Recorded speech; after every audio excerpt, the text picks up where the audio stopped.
Certainly a scary situation there. Right now, an investigation underway into what exactly happened.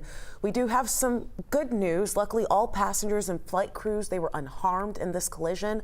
11 Alive's Joe Ripley has been on top of this developing story, joining us live at Hartsfield-Jackson. And Joe, you're looking into what exactly officials will have to piece together here.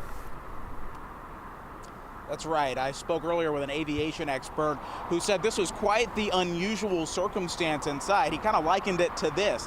Imagine you're parked in a parking space here, but the car is not pulled up quite enough. Another car comes along and then clips the back end of that parked vehicle. That's exactly what he says could have happened here. This collision happened around 10 this morning, just after 10, here at Hartsfield-Jackson, the intersection of two taxiways to the north airfield. That's according to an airport spokesperson. A Delta Airbus A350 was actually waiting to take off for Tokyo, Japan, when its wingtip hit the tail of an Endeavour Bombardier CRJ-900 bound for Lafayette, Louisiana. Delta says the 221 passengers on its flight had to be bused to the concourses. The Endeavour plane, meantime, had 56 passengers on board.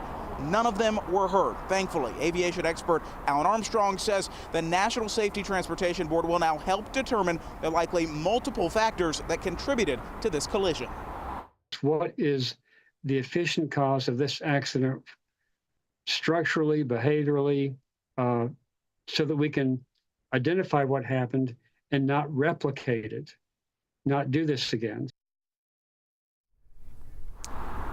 And Joe, we know that this just happened this morning. We know that they're piecing together to figure out what exactly caused this.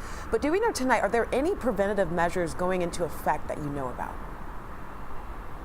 So actually the FAA, Faith, is involved in this investigation. They're going to look into the conduct of the pilots and the flight crews to determine how they handle this situation so that this doesn't happen again. We do want to note as well, Delta has been in the headlines recently.